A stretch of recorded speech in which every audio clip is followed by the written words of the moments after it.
Bueno, vamos de vuelta. Buenas tardes con todos. Mi nombre es Sofía Burgos, yo soy médica hematóloga. Actualmente me desempeño en el Hospital de Alta Complejidad del Cruce y en otros sanatorios. Vamos a hablar hoy sobre el linfoma folicular.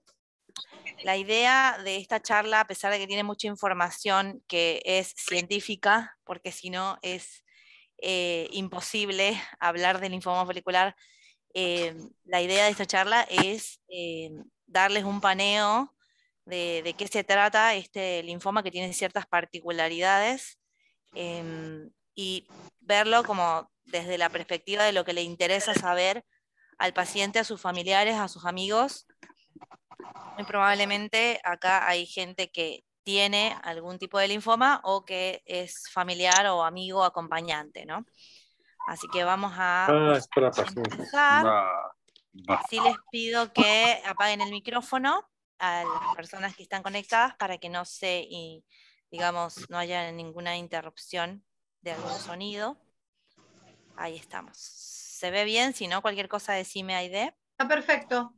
Las preguntas Vale, las vamos a hacer después que termine de hablar la doctora. bien.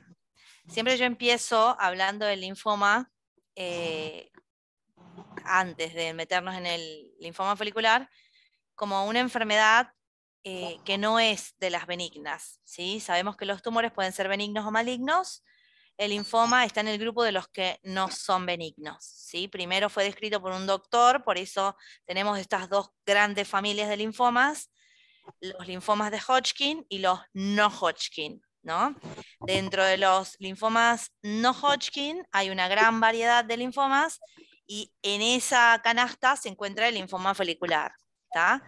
Entonces, la primera persona en describir los linfomas fue el doctor Hodgkin, de ahí el nombre del linfoma de Hodgkin, que lo describió como una proliferación anormal de células linfoides B a nivel de los tejidos linfoides. ¿Cuáles son los tejidos linfoides? Los que tienen estas células linfoides, los ganglios linfáticos, el vaso, que es un órgano que tenemos en el lado superior del abdomen del lado izquierdo, la médula ósea, que es un tejido líquido que se encuentra dentro de ciertos huesos, predominantemente los huesos de la pelvis, la columna y el esternón, así como también hay tejido linfoide en ciertas mucosas, por ejemplo la mucosa gástrica, ¿sí?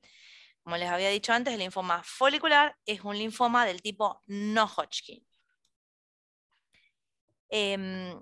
Los linfomas foliculares representan el 20% del total de toda la variedad de los linfomas, es decir, que es uno de los más frecuentes. No tiene predominio entre el sexo masculino y femenino, así que está distribuido por igual. Sí hay una mayor incidencia en la población judía y en la etnia anglosajona, así como también tiene predominio en las edades avanzadas. La media del diagnóstico es a los 60 años. Esto no quiere decir que no ocurre en personas jóvenes, claro que sí, pero la media es de los 60, ¿sí? Entonces la mayoría de los pacientes que vemos en realidad están alrededor de los 50, 60, 70 años. La presentación habitual es que afecte los ganglios linfáticos, el vaso, el anillo de Waldeyer, que es otro tejido linfático que se encuentra en la zona de la cavidad oral. Las localizaciones fuera del tejido de estos órganos más frecuentes pueden ser la piel, es decir, puede haber un linfoma folicular en la piel, también el tracto gastrointestinal, ojo, mama y testículo.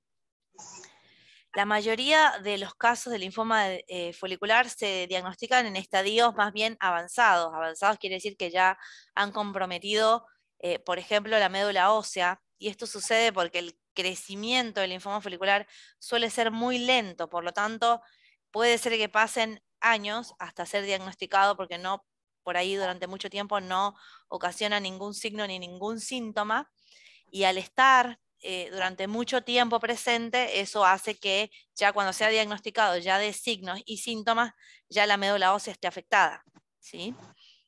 Ahora, lo importante que tenemos que, digamos, comprender en el diagnóstico del linfoma folicular es que un 25 a 35% se puede transformar a un linfoma de alto grado. Generalmente el linfoma folicular es considerado un linfoma de bajo grado o indolente, es decir, de los que tienen crecimiento lento y no son agresivos, ¿sí?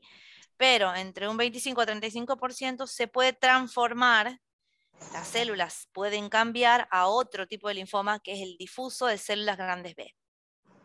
Estos casos generalmente se los puede predecir, ya que se caracterizan por tener mutaciones genéticas particulares como la TP53, traslocaciones del MYC y alteraciones particulares del BCL2 y BCL6. Esto es chino, yo sé, pero lo tengo que mencionar para que comprendan por qué sucede esto y por qué pedimos estas mutaciones en algunos momentos del diagnóstico o después de ver la respuesta al tratamiento. Depende del centro y de la posibilidad de hacerlos, ¿no? No en todos los lugares se los puede hacer.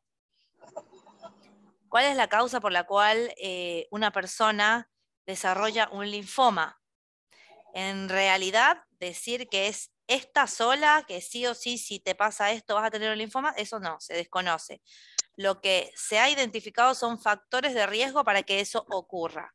Estos factores de riesgo que voy a mencionar no quiere decir que si vos tenés una de estas cosas vas a tener un linfoma. No, solamente que el riesgo está aumentado si, por ejemplo, utilizás drogas inmunosupresoras por algún tipo de situación.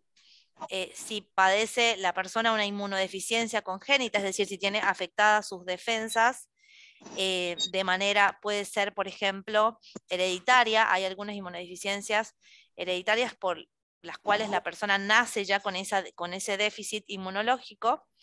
Ciertas enfermedades autoinmunes a la cabeza, las colagenopatías, como el lupus, la artritis reumatoidea, el síndrome de Sjögren. Las infecciones virales por estos virus que menciono acá, el HTLV1, el Epstein-Barr, para que sepan, es el virus de la mononucleosis infecciosa, el virus de la hepatitis B y C. Acá no está el virus de la hepatitis A.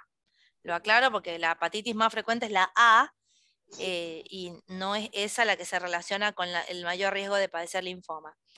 También el haber tenido otra enfermedad maligna antes y haber recibido tratamiento por esa enfermedad maligna. Por ejemplo, haber tenido en la infancia o adolescencia un linfoma de Hodgkin o una leucemia y haber recibido tratamiento, puede ser que aumente el riesgo para de 20, 30 años después la persona desarrolle este tipo de linfoma. También el tratamiento del melanoma aumenta el riesgo de desarrollarlo. ¿Cómo ocurre que un linfoma aparece y termina siendo un linfoma de difuso de células grandes B, un linfoma de Burkitt, por ejemplo, o un linfoma folicular? Esto depende de en qué localización ocurra la proliferación anormal de las células, ¿sí? Los ganglios linfáticos tienen una disposición, los dividimos, digamos, en los linfomas entre los que se producen en el centro germinal, ¿sí? Donde están las células germinales, o fuera del centro germinal. Y al mismo tiempo, según qué mutación esté presente, puede eso afectar ciertas proteínas, ciertos factores de crecimiento o ciertas citoquinas que van a hacer que el linfoma se termine siendo un folicular o termine siendo un Burkitt o un difuso de las células grandes B o cualquiera de los otros subtipos. En particular, el linfoma folicular es un linfoma de las células B del centro germinal. Digo las células B porque también hay afectación de los linfocitos T, hay otros linfomas que son los linfomas de los linfocitos T. En el caso del folicular, no, es un linfoma de los linfocitos B. La mutación característica de este linfoma es la translocación 14-18, que afecta una proteína que se llama BCL2. La función de esta proteína es hacer que las células cumplan su ciclo normal de nacer, reproducirse, o sea, que el linfocito se haga su función normal de inmunológica o no, y luego se muera, ¿sí? Como todas las células que nacen, se reproducen y luego mueren. El BCL2 lo que tiene es que es una proteína anti-apoptótica, es decir, que no permite que la célula muera, sino que esa célula mutada, maligna o anormal termina proliferando y manteniéndose viva en el tiempo. Entonces se acumulan con el tiempo estas células anormales.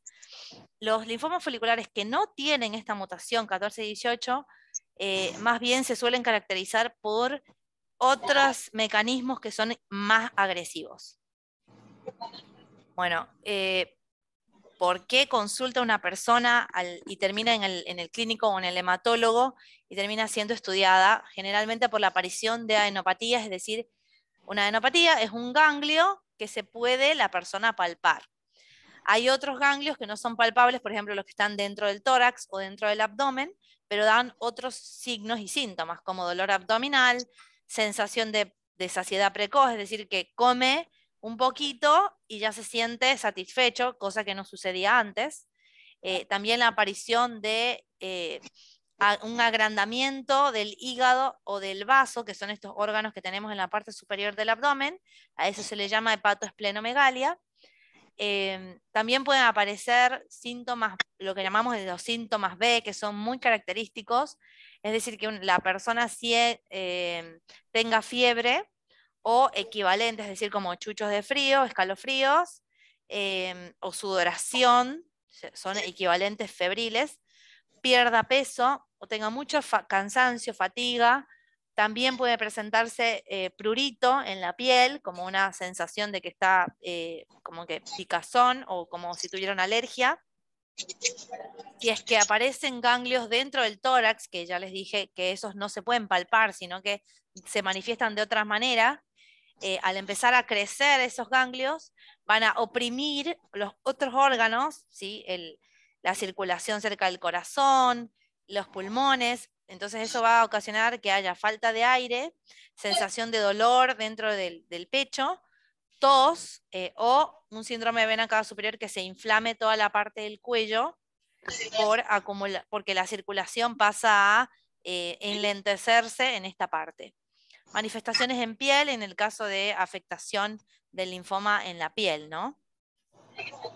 La parte del diagnóstico, las personas que estén acompañando pacientes, o si aquí hay pacientes, es muy exhaustiva. Lo más importante y fundamental es tomar una muestra ganglionar completa, es decir, que se haga una biopsia por exéresis en quirófano, sacando todo el ganglio completo, redondito, la pelotita de golf, y no una simple punción con aguja fina en un consultorio así nomás, sin, digamos, ir a quirófano, a veces por desesperación, por hacer rápido las cosas. Esa muestrita pequeñita que se hace por aguja fina no sirve para un diagnóstico certero de linfoma folicular. Ahora más adelante lo vamos a ver por qué. Se tiene que sacar todo el ganglio completo. La verdad que una punción por aguja fina, que he visto muchos casos en los que el diagnóstico empieza por ahí, no se logra y termina siendo más largo el camino porque terminan teniendo que sacarle el ganglio al fin de cuentas. No es lo recomendable la punción por una simple aguja fina. Después, laboratorio de todo tipo, como les mencioné antes, esos virus tienen que ser buscados, el virus del Epstein-Barr, de la hepatitis, HIV también, se tienen que estudiar todo eso en sangre para saber si es de ahí que el linfoma fue originado. Sí. ¿Alguien me dijo, No. Sofía? No, ok.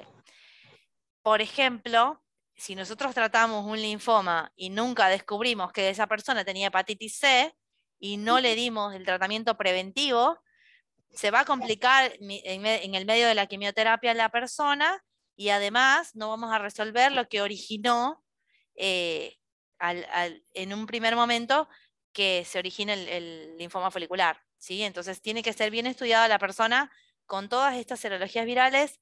También vamos a pedir marcadores tumorales que nos sirven para estadificar el linfoma, ya los vamos a mencionar más adelante, y un estudio de imagen corporal total. Puede ser una tomografía computada con contraste, pero lo que más nos sirve a los hematólogos es el PET o tomografía por emisión de positrones. Como vemos esta imagen aquí, esto es un PET. Estas tres cosas, un examen de laboratorio de sangre completo, la biopsia bien hecha y un estudio de imágenes son los ejes del diagnóstico correcto, que además nos va a dar información para el pronóstico también. Acá puse un listado, ¿no?, de los estudios que hay que hacer. La biopsia ganglionar con inmunomarcación solamente puede ser hecha correctamente en una pieza que sea completa. Si hay lesiones en la piel, tiene que ser biopsiada la piel. El grado histológico en el linfoma folicular va a ser dado por el conteo de los folículos neoplásicos, ¿sí? Para poder contar varios folículos y poder ver bien si hay más predominio de células chicas o de células grandes, necesita el patólogo tener una muestra suficiente y completa, ¿sí? En el laboratorio voy a recalcar los marcadores tumorales, la lactato deshidrogenasa o LDH y la beta-2 microglobulina, porque eso nos va a servir para estadificar al paciente y también para seguirlo en el tiempo.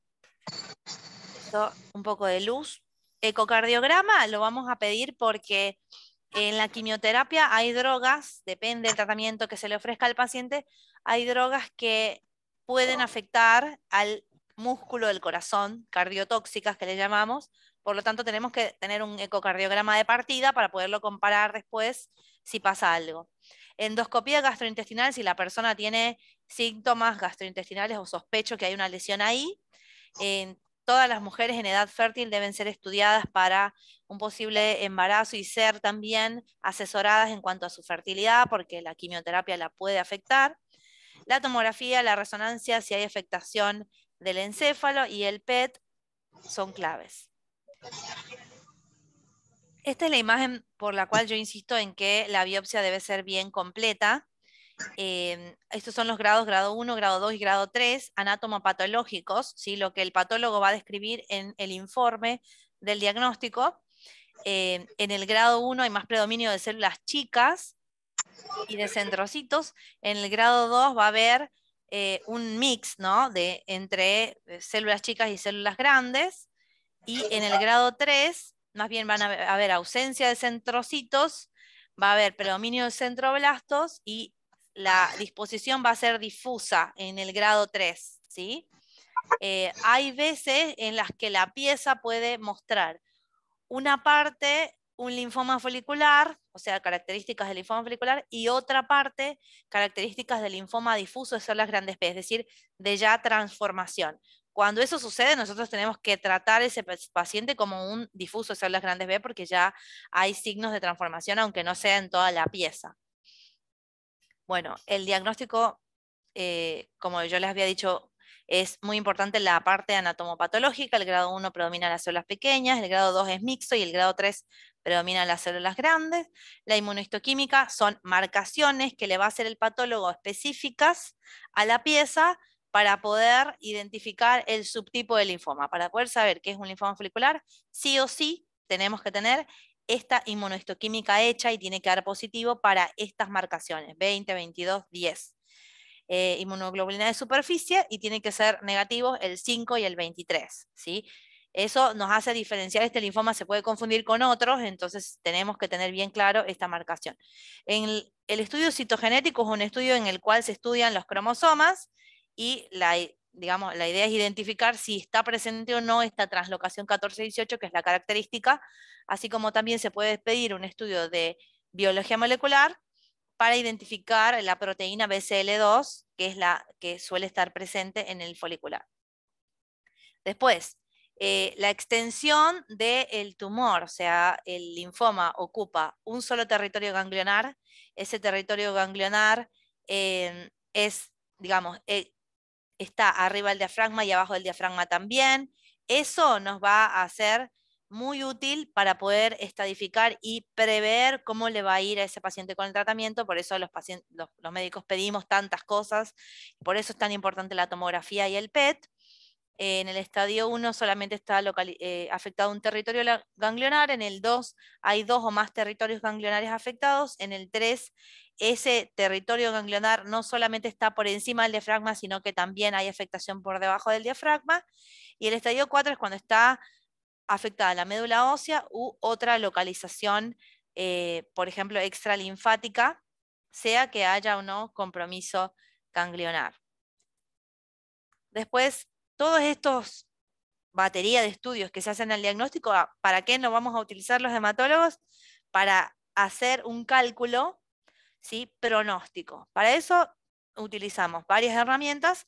Una de esas es un score que se llama Flippy. Después están también los criterios Guelph. Entonces, acá en el Flippy vamos a ver, hay Flippy 1 y hay Flippy 2, tiene diferentes funciones cada uno, pero el fin es el mismo. Lo que más nos va a importar es la edad que tiene la persona, el estadio de Ann Arbor, este que les mencioné acá, los marcadores tumorales que les había mencionado yo, la beta-2 microglobulina y la LDH. También nos importa la hemoglobina, es decir, si tiene anemia o no tiene anemia, la cantidad de sitios ganglionares que están afectados, para eso usamos la tomografía y el PET. Si son 5 o menos, le vamos a dar, digamos, no le vamos a dar como positivo, y si es 5 o más, lo vamos a dar como positivo. En el caso del Flippy 2, lo que toman en cuenta es el tamaño ganglionar, si mide más de 6 centímetros o no. Entonces vamos contando cuáles tiene y cuáles no tiene el paciente. Si tiene hasta 1 es de riesgo bajo, si tiene 2 es intermedio, y si tiene 3 o más presentes es de alto riesgo de que se transforme el linfoma o de que no responda al tratamiento. Después, estos criterios Guelph van más o menos de la mano del Flippy, la cantidad de áreas ganglionares y síntomas B, si el vaso está grande, si hay, por ejemplo, derrame pleural o ascitis, si hay leucopenia, las defensas bajas, si están las plaquetas bajas. También estos otros factores nos ayudan para el pronóstico. El Flippy en sí es predictivo de sobrevida, 4 o más factores adversos.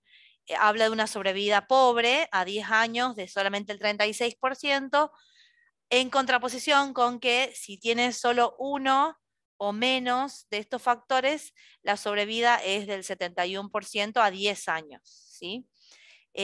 A los que no les va tan bien en el tratamiento, por ejemplo, suelen tener un estadio 3 o 4, la LDH alta, suelen tener anemia y suelen tener 4 o más sitios ganglionales comprometidos.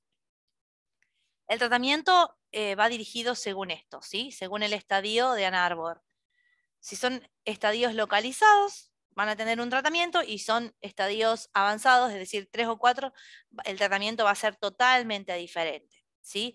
En algunos estadios localizados se puede incluso observar y esperar, depende de cómo está el paciente, si la edad que tiene, si tiene muchas enfermedades, si ha tenido un infarto reciente, por ejemplo, no le vamos a poner medicación que le afecte más al corazón y podemos esperar.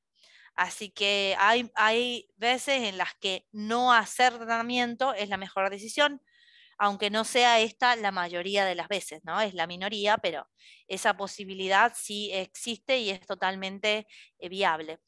En los estadios localizados como el 1 y 2A, le pongo la A porque esto quiere decir que la persona no tiene síntomas B, no tiene estas molestias de fiebre, de sudoración, pérdida de apetito, saciedad precoz, prurito, no tiene nada de eso. En estos estadios está la posibilidad de hacer radioterapia, que logra la remisión en un 50% de las veces.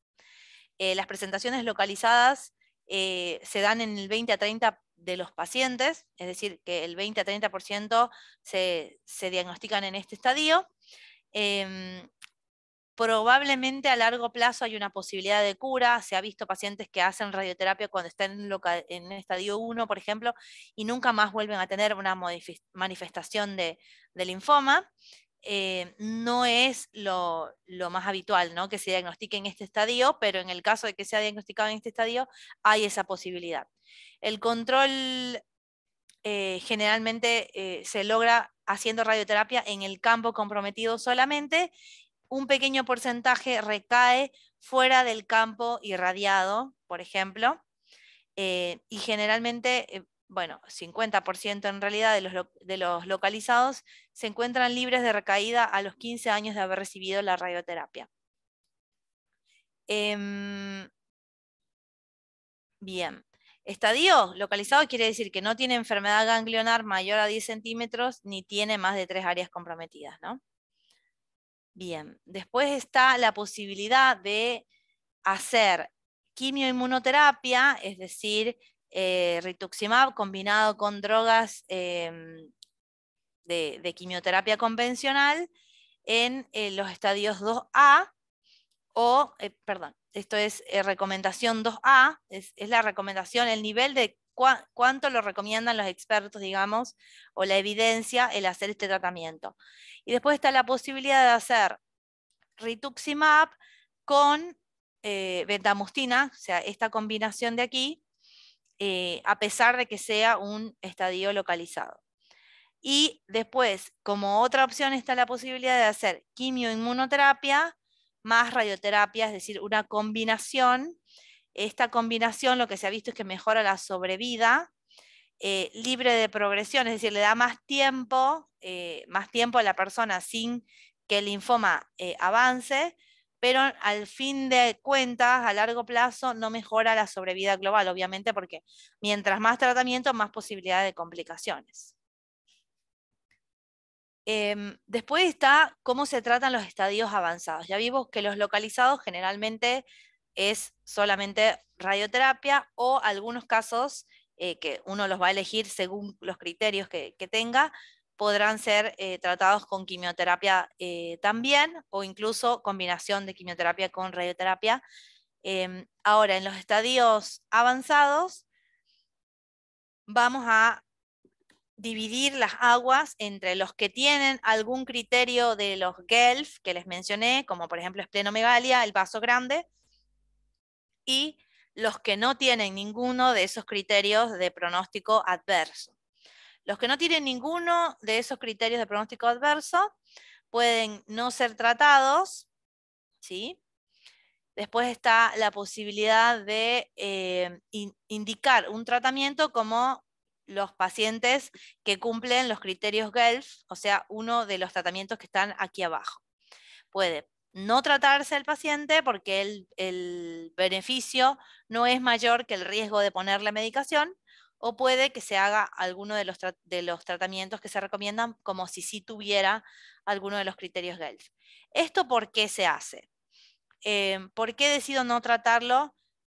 Porque si no tiene ningún criterio GELF, por más de que tenga un estadio avanzado, muy probablemente vamos a tener años de una buena calidad de vida. En cambio, si yo le pongo un tratamiento, puedo afectar eso. Por eso se decide algunas veces no hacer tratamiento. Después, pacientes con un criterio o más de los GELF pueden hacer la quimioterapia más utilizada, que es el R-CHOP, que se hace cada 21 días, 6 a 8 ciclos, u otras combinaciones como RCBP o R-bendamustina, ¿sí? Después, lo que se recomienda siempre es que cuando terminen esos ciclos de tratamiento, si se logró obviamente una respuesta, por lo menos buena respuesta parcial, aunque no sea total, iniciar el mantenimiento con rituximab cada 2 meses durante 2 años. Después también otra posibilidad es hacer el rituximab con un comprimido, una droga inmunomoduladora que se llama lenalidomida, que también se utiliza en otras enfermedades como en el mieloma múltiple. Ahora, si la persona que tenemos delante vemos que es una persona que tiene muchas comorbilidades o que es añosa, no va a resistir estos tratamientos bien, podríamos hacer, por ejemplo, solamente el rituximab, que es inmunoterapia, o utilizar otras medicaciones como monoterapia o combinadas entre sí, como por ejemplo el clorambucilo o la ciclofosfamida con o sin rituximab. También podríamos ofrecer la radioterapia a campo comprometido, depende de la localización y si tiene, por ejemplo, una enfermedad muy sintomática, sobre todo eso ocurre cuando hay ganglios en el tórax y en el abdomen, podríamos ofrecerle la radioterapia a manera paliativa, ¿no? Para que no tenga molestias. Ahora, ¿cómo interpretamos la respuesta al tratamiento y cómo va a ser en la mayoría de los casos? Se puede decir que una persona que tuvo un linfoma folicular en un estadio, sobre todo la duda está en los estadios 2, 3 y 4, se puede decir que esa persona está curada. Es muy difícil porque la historia natural del linfoma folicular es que responde a la medicación, pero con el tiempo vuelve a asomarse, ¿sí? Entonces, la gran mayoría de los pacientes con linfoma folicular obtendrán una respuesta al tratamiento inicial con los recursos terapéuticos actuales, alcanzando una remisión completa en un porcentaje que varía mucho, ¿no? Entre el 40 al 80%, según qué régimen de quimioterapia utilicemos. Recordemos que puede ser que yo utilice una quimioterapia un poquito más intensa y logre una respuesta importante, pero a largo plazo, por las cosas que le ocasiona al paciente después ponerle esa medicación, no tenga impacto en realidad en la sobrevida de esa persona. La terapéutica convencional no es curativa y casi todos los pacientes presentan algún tipo de progresión de la enfermedad a lo largo de los años. Eso puede ser a lo largo de varios años, ¿sí? Menos del 10% de los pacientes no responden al tratamiento, entonces, como les decía, la mayoría responden, solamente que después de un tiempo vuelve a asomarse la enfermedad, ¿sí? Los pacientes alcanzan el control de la enfermedad, pero forma parte de su historia natural que el periodo libre de síntomas no sea tan prolongado y que hayan múltiples recaídas. Obviamente, en cada recaída se ofrece algún tipo de tratamiento hasta que en algún momento a lo largo del tiempo el linfoma desarrolla una quimioresistencia y se vuelve resistente. Justamente por eso no tendríamos que empezar tratamiento si no hay realmente el criterio, ¿sí? Sobre todo la presencia de síntomas de molestia, síntomas B o síntomas por compresión de otras estructuras. Se consideran factores favorables de sobrevida después de la recaída que sea una persona menor de 60 años o que haya tenido una remisión completa antes y que la haya tenido sostenida durante el tiempo, durante más de un año. ¿Qué pasa cuando ocurre la primera recaída o la segunda o la tercera o cuando progresa la enfermedad? Es decir, que, por ejemplo, está en tratamiento y a pesar del tratamiento aparecen lesiones nuevas. Bueno, primero decimos que hay una recaída o progresión cuando aparecen nuevas adenopatías que miden más de 1,5 centímetros en cualquier parte del cuerpo, o cuando aumenta el 50% o más del diámetro mayor en una lesión que ya había sido identificada en el PET, sobre todo, cuando hay aumento del hígado o del vaso, o cuando aparecen nuevas localizaciones que no estaban en el primer estudio imagenológico, cuando aumenta más del 50% o más en la suma del producto de los diámetros, en más de un ganglio o en cualquier lesión previa. Para esto hay que hacer una revisión muy exhaustiva de las imágenes que lleva el paciente. Y cuando no tenía, por ejemplo, compromiso de médula ósea al diagnóstico y luego resulta que empieza con anemia, empieza con alteraciones de las plaquetas o leucopenia, y uno hace una biopsia de médula y se ve que ahora progresó y que compromete la médula, aunque al diagnóstico no la tenía comprometida. ¿Por qué recalco mucho el que podamos hacer el PET? Es un estudio que cada vez está más a la mano, que lo podamos hacer. Hubo un tiempo en que era un poco complicado porque los costos eran mayores y ahora está disponible en muchos sitios. Hay gente que por ahí tiene que viajar un poquito para podérselo hacer, pero está bastante más a la mano. Las lesiones PET positivas, si el linfoma capta no es un contraste, es como una glucosa que se le pone, si el linfoma capta o si era positivo previo al tratamiento y después del tratamiento deja de ser positivo. Esa es una cosa importante. Al producirse una recaída puede utilizarse los tratamientos que ya se utilizaron la primera vez si la recaída fue después de un año. Es decir, tardó un año por lo menos en que se instale la recaída. Si fue antes del año, que sería una recaída precoz, o si fue una recaída agresiva, se pueden utilizar otros regímenes diferentes al que se utilizó la primera vez. Esto por la quimioresistencia. Yo asumo que si hubo menos de un año hay quimioresistencia y el linfoma no le debo poner las mismas drogas porque ya está resistente a esas que ya le puse, ¿sí? Bueno, siempre hay que tener presente que cuando veo una progresión o veo algún grado de agresividad o veo en el PET que capta fuertemente alguna localización de los ganglios, debo excluir que ya haya ocurrido una transformación, como les dije yo al principio, que hay un 25 a 35% de los linfomas foliculares que se transforman a difuso, que es más agresivo. Eso yo lo sospecho cuando veo en el PET o clínicamente que la adenopatía creció rápidamente. Eso no es típico del linfoma folicular porque el linfoma folicular crece lento, ¿sí? ¿Cómo excluyo la transformación? Volviendo a biopsiar, ¿sí? ¿Qué me hace sospechar? El PET, cuánto capta el PET y también el marcador tumoral LDH en sangre, ¿sí?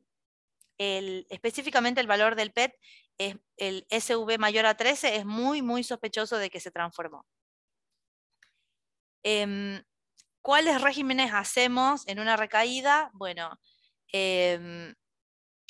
según la eficacia del primer tratamiento, vamos a ver qué elegimos, ¿no? Está la posibilidad de hacer inmunoquimioterapia, la combinación de un anti-CD20 como el rituximab con quimioterapia convencional, o hacer, por ejemplo, rituximab con radioterapia, que sería radioinmunoterapia, utilizar nuevos agentes como el idelalisib u otros de los que están desarrollados, o ofrecerle, sobre todo si es joven, al paciente la posibilidad de un trasplante de médula, ¿sí? Bien. En el caso del mantenimiento, que yo les había hablado antes que se recomendaba con rituximab, los que alcanzan remisión luego de la segunda línea, es decir, recayeron, le volví a poner un tratamiento, sea el de antes o sea otro, esos pacientes se van a beneficiar de hacerle mantenimiento con rituximab, que en realidad es cada 2 o 3 meses durante 2 años. Bien. La enfermedad avanzada. Bien. Acá viene el tema de si tratar o no tratar, porque cuando la enfermedad está muy diseminada, muchas de las veces el paciente no va a tolerar la quimioterapia y no le vamos a sumar, sino que le vamos a restar poniéndole tratamiento.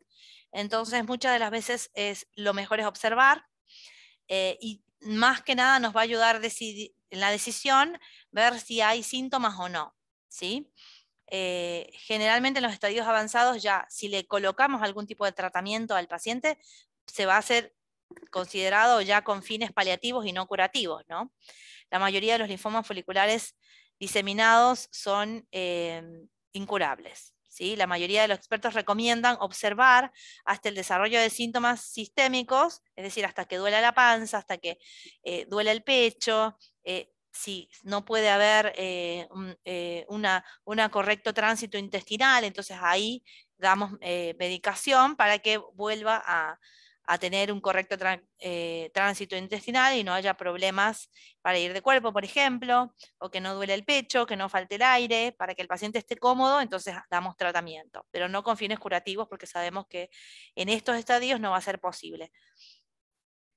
Un seguimiento estrecho con imágenes o con ecografías para evitar complicaciones por el crecimiento de los ganglios.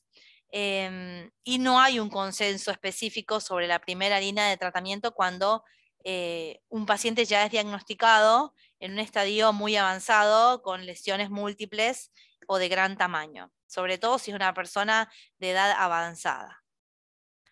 Los tratamientos disponibles son todos estos, hay múltiples combinaciones, pero quiero dejar bien claro que la piedra angular es el rituximab, tanto para el tratamiento inmunoterápico, inmunoradioterápico o inmunoquimioterápico, como también para el mantenimiento.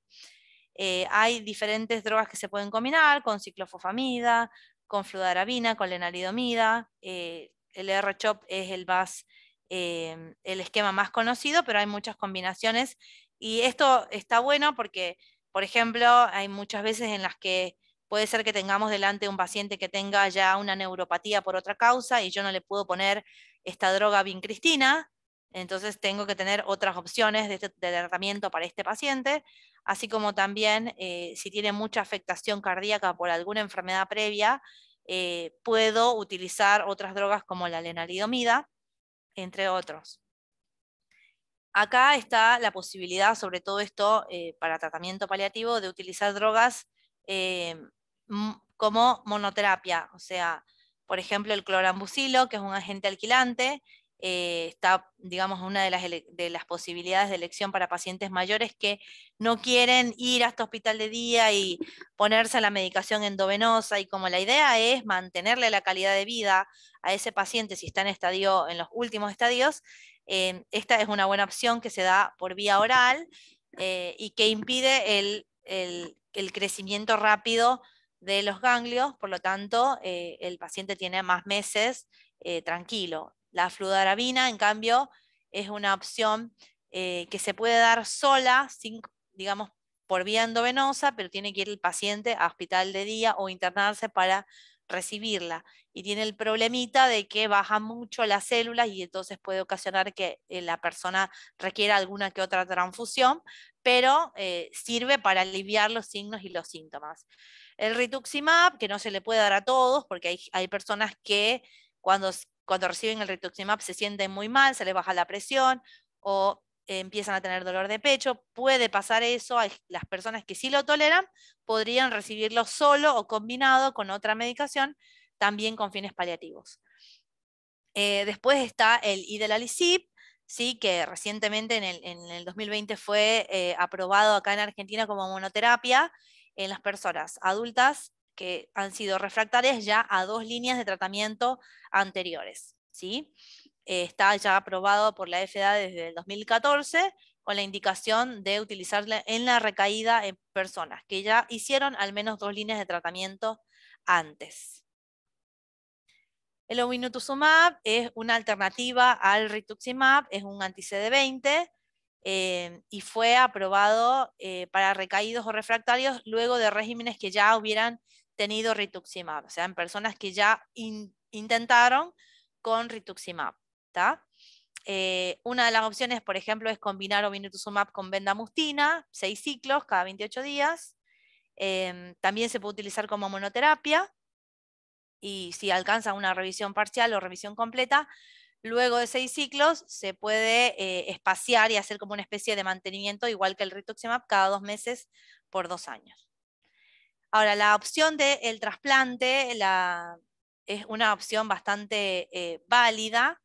Se plantea solamente en los pacientes que están recaídos o que no funcionó la medicación y son refractarios, son términos distintos. Recaída quiere decir que funcionó el tratamiento y que luego el linfoma volvió. Refractarios son los que no muestran mejoría posterior al tratamiento.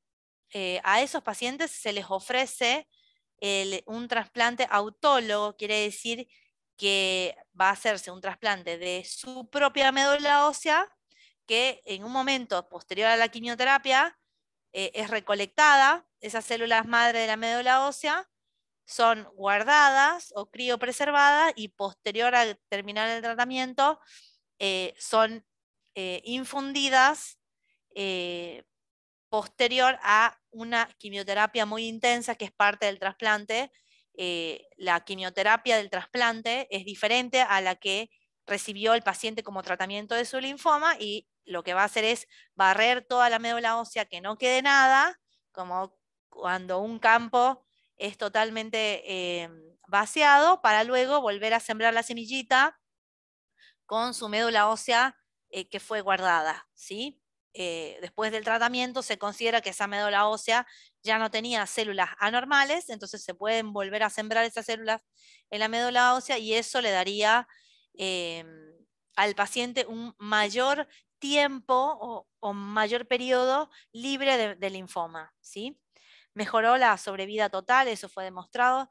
Sin embargo, la mayoría terminan recayendo y tiene ciertos riesgos, ¿no? El trasplante, aunque sea autólogo, tiene ciertos riesgos, como por ejemplo el desarrollo de neoplasias secundarias, pero en sí tiene una tolerancia buena, una baja tasa de mortalidad y le ofrece al paciente tener un periodo más prolongado sin linfoma. Después, una breve cosita sobre la otra posibilidad de trasplante alogénico. El trasplante alogénico es en el cual el paciente no utiliza su propia médula que fue guardada, sino que utiliza la de otro donante. Eso ya es palabras mayores, porque ese tipo de trasplante obviamente tiene el riesgo del rechazo del tejido que le donó sea su familiar o un donante del Banco Mundial, y tiene una quimioterapia diferente para preparar al paciente para recibir ese tejido, que es mucho más intensa y con muchas más complicaciones. Por lo tanto, como el linfoma folicular tiende a ser bastante llevadero con una, con otra, se pueden hacer diferentes tratamientos cada vez que recae, es bastante complicado mandar un paciente a un trasplante alogénico que tiene una tasa de mortalidad importante, porque podríamos perder al paciente en ese interín rápidamente, mientras que si simplemente hacemos tratamientos, quita tratamiento, cuando recae pones tratamiento, podemos tener al paciente por ahí con una calidad de vida buena o al menos aceptable durante mucho más años, ¿sí? Generalmente los que les ofrecemos trasplante alogénico son muy jóvenes y ya se probó todas las líneas existentes de tratamiento.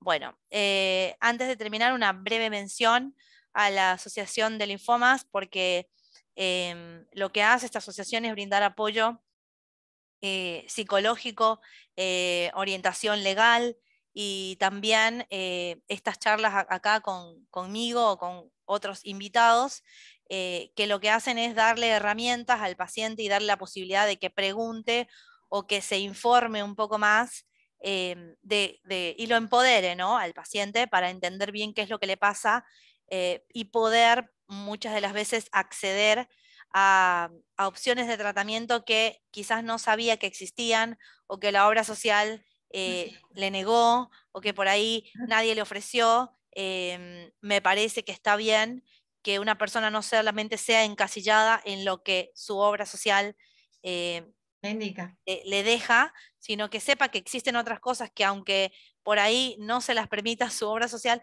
pueden ser intentadas, pueden ser conseguidas aquí o en el exterior. Está bien ofrecerle al paciente esa información para que se empodere y sepa las posibilidades que tiene. Bueno, abro digamos, el debate, las preguntas son bienvenidas, pero quería agradecer a la asociación y también aplaudir lo que hacen, porque es muy importante que los pacientes tengan acceso a estos recursos, que se puedan informar y que también sepan que aunque este tipo de linfoma es muy largo, porque se vuelve así, como que nunca se puede dejar de hacer los controles, porque siempre tienen que estar pendientes de la enfermedad por cómo es la historia natural del linfoma, es diferente que otros. De todas maneras, todo ese tiempo en que el paciente tiene que estar pendiente de si vuelve o no vuelve el linfoma, genera muchas cosas dentro de él y dentro de su familia, para lo cual recomiendo mucho que se apoyen en la psicoterapia y en otros pacientes, y que se hagan grupos de pacientes y conversen uno con otro sobre los que les sucede. Bueno, adelante con las preguntas que quieran hacer. Gracias, Sofía. Un placer. Mira, yo te quería hacer una pregunta después de todo lo que comentaste, porque sé que en los que están escuchando hay muchos pacientes que están recién diagnosticados. ¿Podríamos decir que el linfoma folicular responde bastante bien a los tratamientos? Sí. ¿No? Porque responde bastante bien. O sea, como que dentro de todo, un linfoma folicular hay que tener un poquito de fe, porque responde bien a los tratamientos, generalmente. O sea, como que dentro de todos podría quedarse el que mejor responde, ¿no? Como para que les quede claro eso. Y que también, bueno, depende del estadio, de un montón de cosas, pero y después, si hay una recaída, hay varias líneas de tratamientos para seguir transitando, porque como es de tratamiento lento, de crecimiento lento, tenemos por delante un montón de tiempo, ¿no? Si no pasa a un linfoma agresivo, ¿no? Exactamente. Ni se diga que hay muchas terapias. Me gustaría, por ejemplo, ya es mucha ciencia y es muy chino, pero que sepan que hay muchas terapias desarrollándose, que la Sí. medicina está avanzando a pasos agigantados. Eso te quería preguntar, justamente exacto. como para que sepan, porque ya hay una paciente en Estados Unidos, en un ensayo clínico, una paciente nuestra, que está haciendo un ensayo clínico con el tratamiento CAR-T.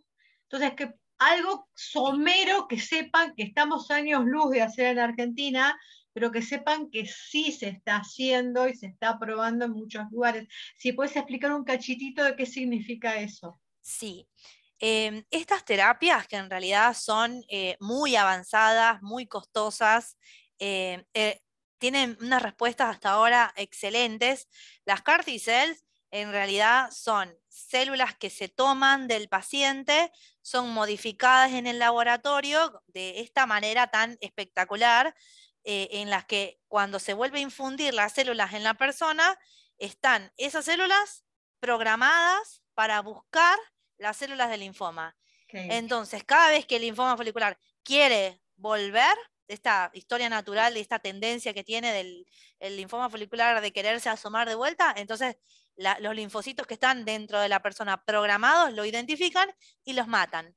Entonces, cada vez que quiera asomarse, lo neutralizan. Increíble. Es espectacular. Obviamente que es tan costoso que va a tardar un poquito en llegar.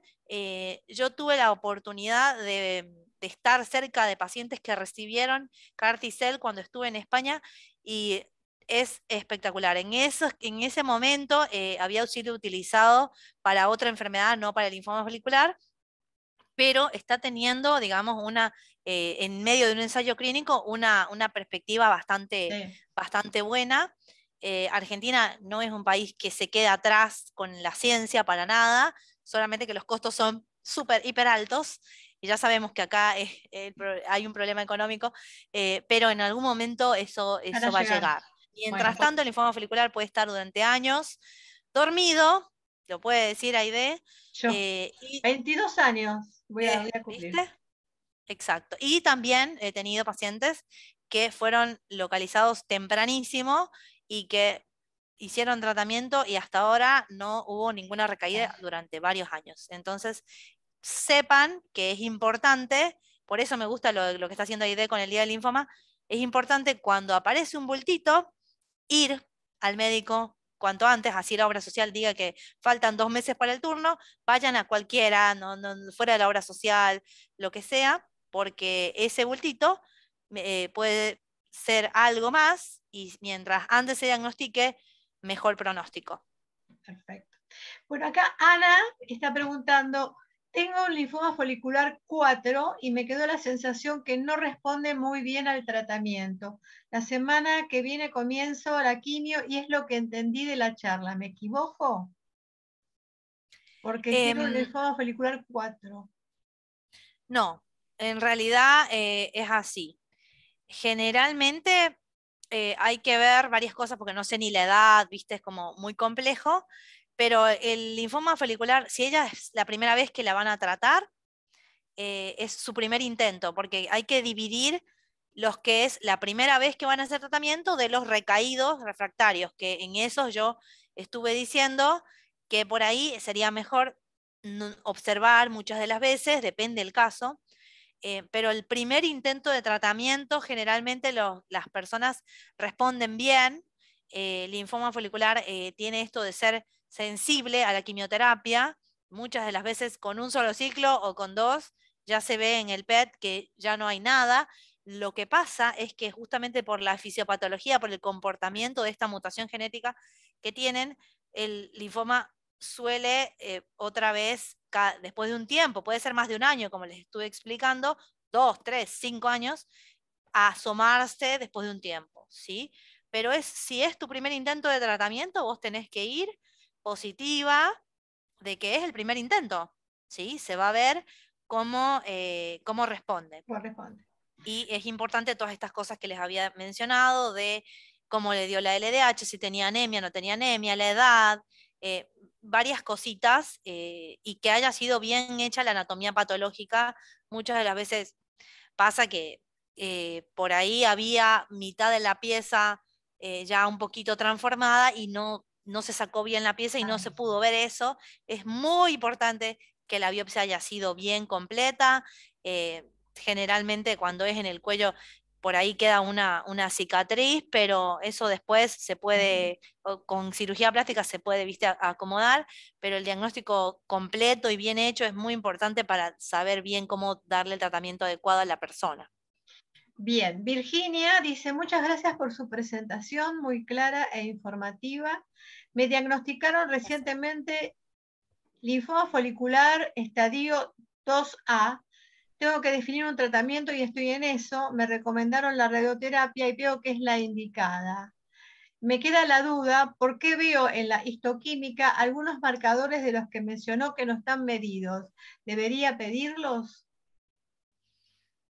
En realidad, la inmunohistoquímica es informada por los patólogos de diferentes formas. No he visto su informe, pero si está el CD5 negativo, está el CD20, está el CD10, quizás no fueron muy detallistas con algunos otros, pero con eso sería suficiente.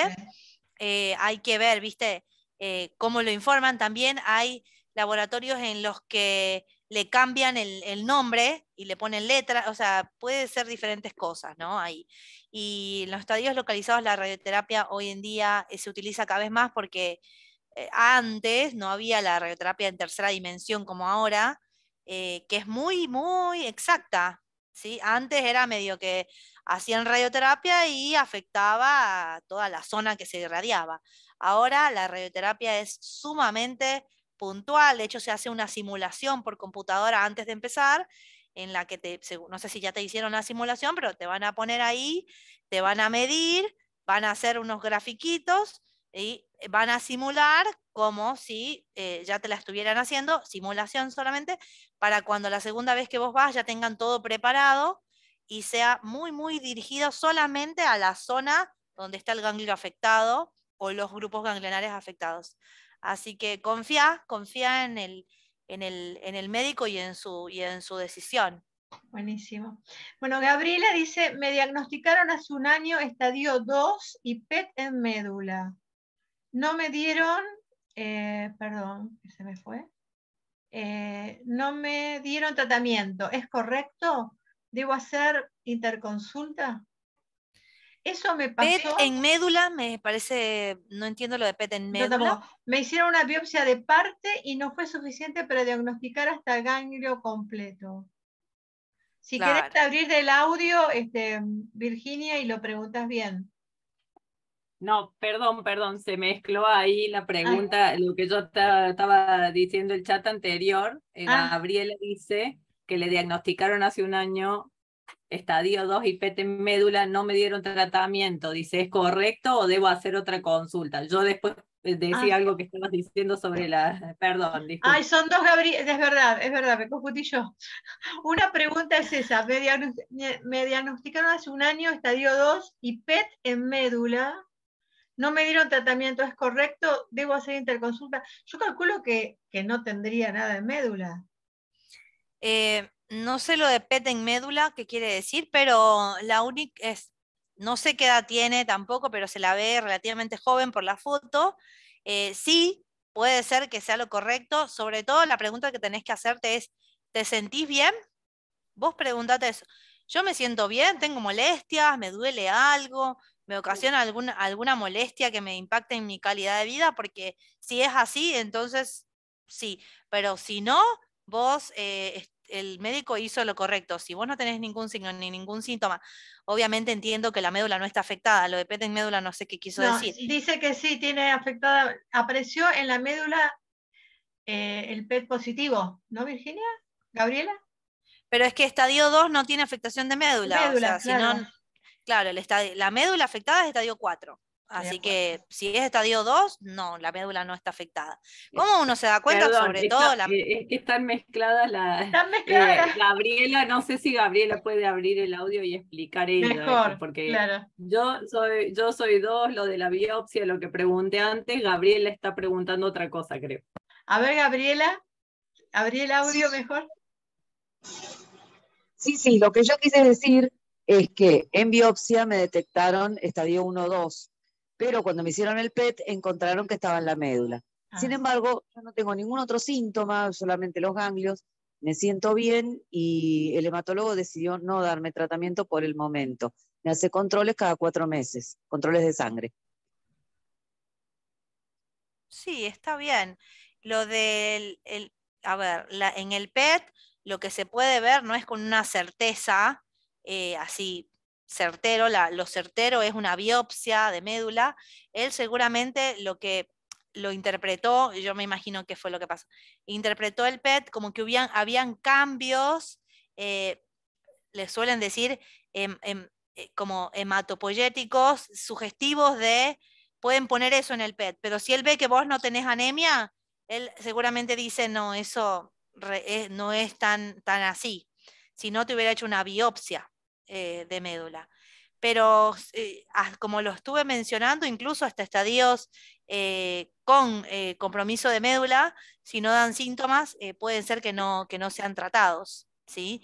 Así que no puedo decir mayores opiniones porque no sé tu caso clínico completo, solamente si vos te sentís bien, como lo acabas de decir, entonces la decisión es la adecuada. Bueno, con la quimio no te vas a sentir bien. Por unos días, por unos meses, y tiene consecuencias posteriores muchas de las veces, entonces para mí está perfecto. Y Virginia, ¿quedó clara tu pregunta? Perdón. No, sí, yo lo que preguntaba era lo de los marcadores en la inmunohistoquímica que no veía, por ejemplo el CD5 no lo veo, digamos, algunos de los que vos dijiste que eran principales, no lo veía y eso me llamó la atención, digamos, si es que tengo que solicitar una revisión o pedir otra anatomía. Y ahí me queda la duda, yo tengo un PET también, pero si con eso vos definís el estadio, o ahora que Gabriela lo pregunta, me surge la duda si vos a través del PET podrías ver un compromiso en médula o en otra cosa. Pensé que eso se hacía solo por biopsia. No, se puede también con el PET.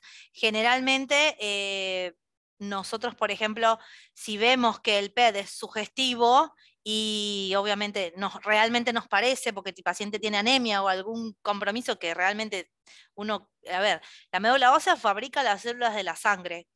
Si algo pasa en la médula ósea, va a haber impacto en las células de la sangre en el laboratorio. Si realmente a nosotros nos parece, hay que hacer una biopsia que lo documente, pero sí el PET puede ser sugestivo. Sí. ¿Alguna otra pregunta? Perfecto, gracias. Dale. ¿Ninguna pregunta? Bueno, parece que no, y por Facebook tampoco. No hay ninguna pregunta. Bueno, muy clara, Sofía, millones de gracias. Un placer. Esta charla va a quedar grabada, lo vamos a subir a nuestro canal de YouTube, así que para después volver a verla los que no pudieron estar hoy presentes. Y los invito a entrar en las charlas de apoyo emocional que da Mariana Godoy, que hoy no pudo estar presente, que es la que maneja esto, por eso yo hoy metí la pata en un montón de cosas, y ella hoy no pudo estar. Así que bueno, la próxima fecha la va a poner en estos días, va a ser seguramente los primeros días de septiembre. Así que los invito a todos a estar. Son charlas muy buenas, se hacen por Zoom, pero cerradas, no las ve nadie más que los que están presentes, y son de mucho apoyo. Así que... Aide, discúlpame, yo es la primera vez que participo, como viste, te escribí esta semana. ¿Cómo uno se entera de los horarios y los días y eso de las charlas o de estas informativas? ¿Vos no estás en nuestro Facebook? No, y no tengo Facebook tampoco, pero... ¿Instagram? Te puedo escribir. ¿Instagram? No. Bueno. Mira, ella acaba de decir algo que podría ser una sugerencia y por ejemplo, hacer como enviar por mail, ¿viste? Se puede hacer como cadenas de mails. Sí. Para eso hay que recolectar los mails, ¿no? Pero esa podría ser una cosa, ¿no? Como informativo, enviar mail masivo para los que no tienen Facebook. Es medio complicado, Sofía. Digamos, medio complicado porque la que maneja todo el tema de los correos y de las preguntas y el tema de acceso soy yo, es medio complicado. Y es pero mucho, yo te siempre pido, tenés muchos mails. claro, pero Sí, Virginia, no. yo te pido a vos que vos me escribas a mí. Eso, sí, yo te puedo Vos me- escribir por ahí porque, viste, si voy a una, ya después ya va diciendo, bueno, la próxima es Claro, tal y yo ya me voy porque, registrando, pero claro, vos me escribís, che, ¿cuándo es este mes? Ya te lo digo. Porque, por ejemplo, perfecto. ahora estamos con todo el tema de la campaña del Día Mundial y yo soy la que mando los mails con todas las notas para presentar en las municipalidades. Y claro, me vuelvo loca, o sea, me olvido de las cosas, es que me olvido. No te preocupes, yo te escribo, no te Vos preocupes. me Y te escribís todos los agradezco. meses, o si no, cuando me escribís, me das tu nombre, yo te paso mi celular y más fácil por WhatsApp. Y también entrar al grupo de WhatsApp de voluntarios, que ahí sí ves, yo mando todo a ese grupo y sin estar conectada a las redes, por el WhatsApp se enteras de todo.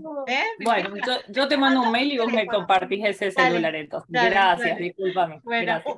un abrazo a todos, un abrazo Sofía, millones de gracias Gracias. como siempre por tu ayuda, la verdad que sos un amor con nosotros porque siempre nos brindás este tiempo que para vos es muy importante, te lo sacás a otras actividades, así que bueno, millones de Un gracias placer. y un abrazo a todos. Que estén bien, buen fin de. Buen fin de. Muchas gracias. Hasta luego. Adiós. Hasta luego.